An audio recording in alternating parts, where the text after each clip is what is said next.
তো হ্যালো বন্ধুরা, তোমরা সবাই কেমন আছো? আশা করছি তোমরা সবাই যে যেখানে আছো ভালো আছো, সুস্থ আছো। তো বন্ধুরা, আমরা ভালো আছি। আর বন্ধুরা, আজকের ব্লগটা আমি এখন থেকে শুরু করলাম। এখন বাজে সকাল 11টার দিক থেকে আমি ব্লগটা শুরু করলাম কিন্তু, ঠিক আছে? তো দেখো, ওই যে আজকে আমি বিছনার তোষকটা শুকোতে দেবো। কালকে তো পান্না টান্না ধুয়ে দিয়েছি, ওই পান্নাটা না আর পাড়া হয়নি। এই যে আমি ভাবছি যে তোষকটা শুকোতে দেবো। তো কালকে প্লাস্টিকটা না মানে অনেক ছিল আর কি, পিঁপড়ে ছিল, সেই জন্য আর শুকোতে দিতে পারিনি। তো আজকে ওই যে প্লাস্টিকগুলোটা কালকে শুকোতে দিয়েছি, পিঁপড়েগুলো চলে গেছে। তো আজকে যে তোষকটা দিলাম, দিয়ে দিয়ে এই জন্য আর কি। আর এইদিকে দেখো, তাহলে দেখো বন্ধুরা, বিছানাটার মধ্যে কত ধুলা হয়েছে। ধুলাগুলো ঝাড় দিচ্ছি আমি। তো শোকটার মধ্যে যে এত ধুলা হয় না, কীরকম করে যে ধুলা হয় আমি নিজেও জানি না। তো বিছানাটা ঝাড় দিয়ে দিলাম বন্ধুরা, দিয়ে আমি চলে আসলাম রান্নাঘরে। এখনও কিন্তু আমি খাই নাই ভাত, অনেক বেলা হয়ে গেছে।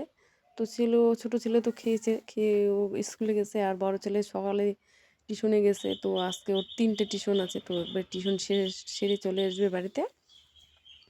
তো ওর ভাতটা বেড়ে দিব, আমি বেড়ে ঢেকে রাখবো, তারপরে আমি ভাত খাবো আর কি।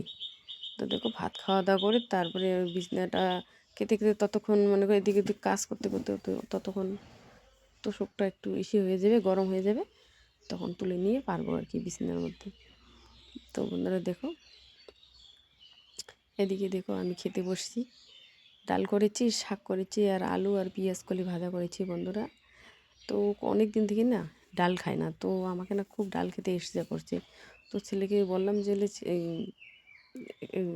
ডাল নিয়ে আসো তো বাবা। তো আমার ছেলে ডাল নিয়ে আসছে। তো ডাল রান্না করেছি আমি।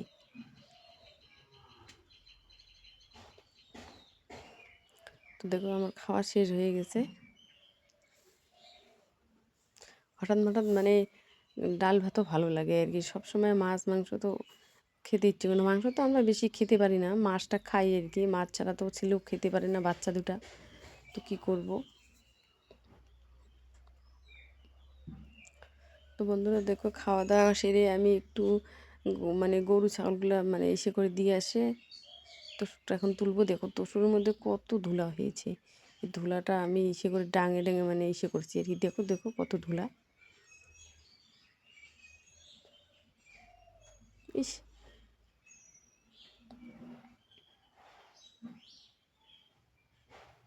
এই ধুলাগুলো যে কোত্থেকে আসে সেটা আমি নিজেও জানি না বন্ধুরা।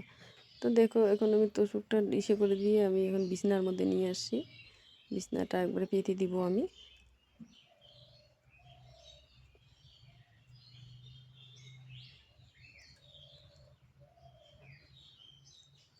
কেতাটা উপরে দিয়ে তারপরে পান্নাটা দেবো বন্ধুরা। প্রতিদিন তো একরকম ব্লগ করি, তাই না? তো আজকে ভাবছি যে আজকের ব্লগটা একটু অন্য রকম করে করি, দেখি। তো দেখো, আমি পান্নাটা পেতে দিব এখন।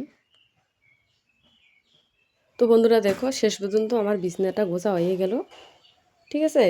এই যে দেখো, আর বেশিক্ষণ করব না। আজকের এই ব্লগটা আমি এখান থেকে শেষ করব কিন্তু, ঠিক আছে? টাটা সবাইকে কিন্তু বন্ধুরা।